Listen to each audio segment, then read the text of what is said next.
Honor FM News. If it's new, then it's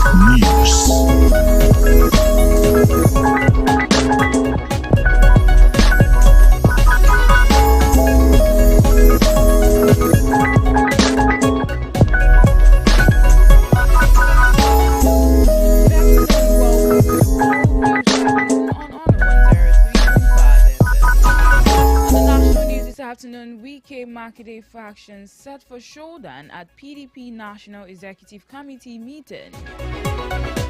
And on the African News, 7 die, many injured in Togo anti-government protests. On the foreign scene, Iran demands end to U.S. strikes as condition for new talks.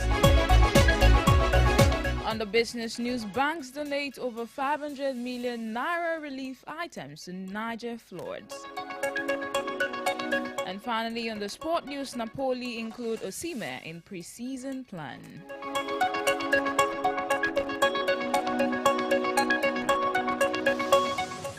You are welcome once again to the World News at Honor 103.5 FM. I am Temitope Dada.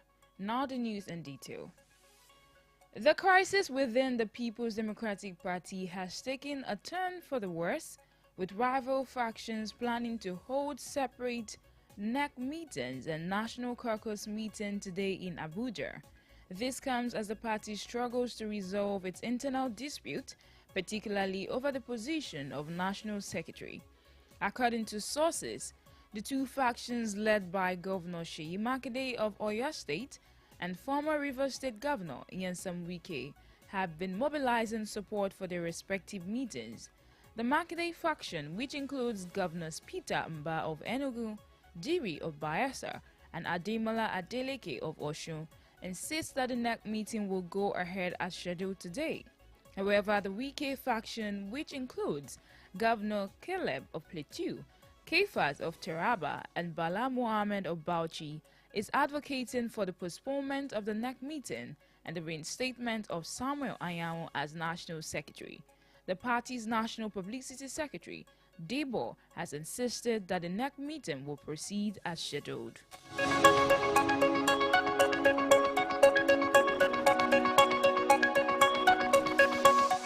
The North Central Zone of the All Progressives Congress has expressed interest in the national chairmanship position of the All Progressive Congress following the resignation of Umar Ganduje on Friday. Stakeholders from Kogi, Benue, Nasarawa, and other North Central states are demanding that the office be zoned to their region. According to inside sources, Ganduje's exit was caused by mounting pressure from North Central stakeholders who have had long agitated for the chairmanship seat. Party supporters in Nasarawa State have endorsed former Governor Tanko Al-Makura for the position, stating that the party's zoning arrangement. The North Central APC Forum has also demanded that the position be returned to the region. Other states in the region, including Kogi, Kwara, and Kaduna, have expressed support for the North Central Zone's bid for the national chairmanship position. The APC Deputy National Chairman, Dalori, has assumed office as acting national chairman and will preside over the party's affairs until December.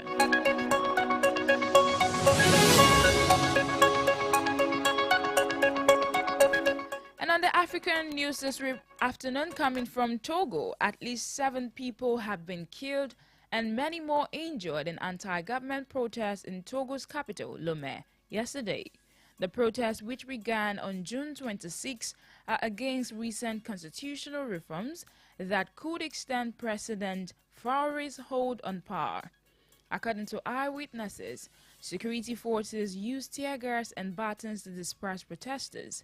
Videos have emerged showing apparent abuses by security agencies.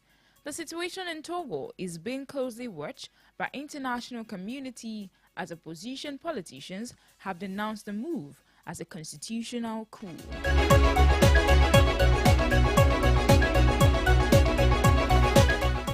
And moving on to the foreign scene, coming from Iran, Iran's Deputy Foreign Minister Majid Ravanchi has stated that the U.S. must rule out any further strikes on Iran if it wants to resume diplomatic talks.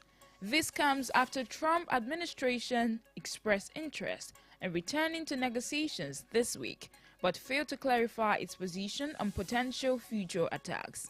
Ravanchi expressed that Iran would insist on its right to enrich uranium for peaceful purposes, rejecting accusations of secretly developing a nuclear bomb. It noted that Iran had been denied access to nuclear material for its research program. Ravanchi expressed skepticism about the prospect of successful talks, attributing concerns about U.S. aggression.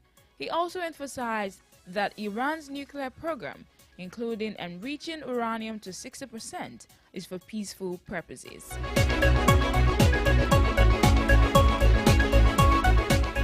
Lacrosse coming from Israel this afternoon. Israel has ordered Palestinians to evacuate parts of northern Gaza, warning of increased military action in the region. This comes as U.S. President Donald Trump pushes for a ceasefire deal between Israel and Hamas. At least 86 people were killed in Israeli strikes. The increased Israeli military action comes as mediators begin new efforts to end the war and release the remaining hostages held by Hamas.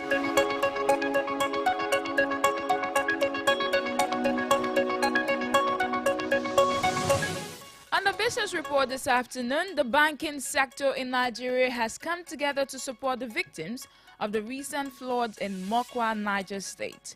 A donation of over 500 million in cash and relief materials was presented to the Niger State government. This generous contribution aims to elevate the suffering of those affected by the devastating floods. The donation was led by the group managing director of one of the banks, Mr. Oliver. He emphasized that the support is a product of both empathy and responsibility.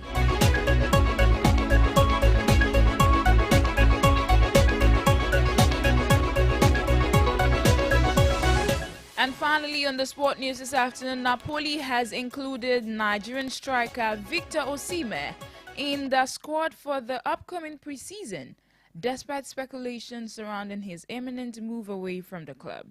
According to Italian sports media, Osimhen is expected to rejoin his teammates for the start of the preseason training on July 14. Osimhen has been on holiday in Nigeria after returning from a loan spell at Galatasaray, where he had a remarkable season. The 26-year-old helped the club win the domestic double, claiming the Super League and Turkish club titles. While Osimhen's next destination remains uncertain, it's reported that he has already rejected a lucrative offer from Saudi club Al Hilal, worth $40 million per year.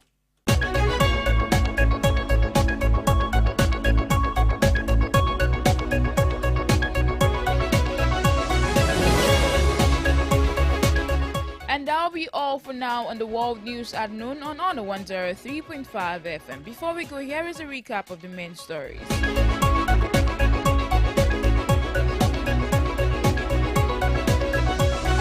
On the national news this afternoon, we informed you that Wike marketing factions are set for showdown at PDP's national executive meeting holding today.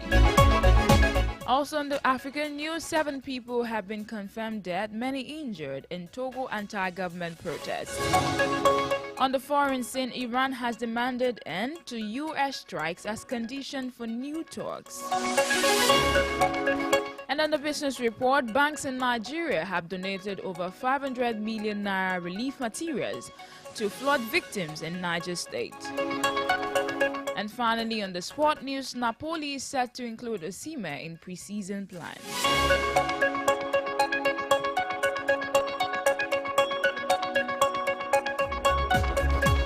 For Eyewitness Report news mentions and news commercials, contact the Honor FM newsroom at 0915-103-5555. You can also check out our website at www.honorfm1035.net for more information.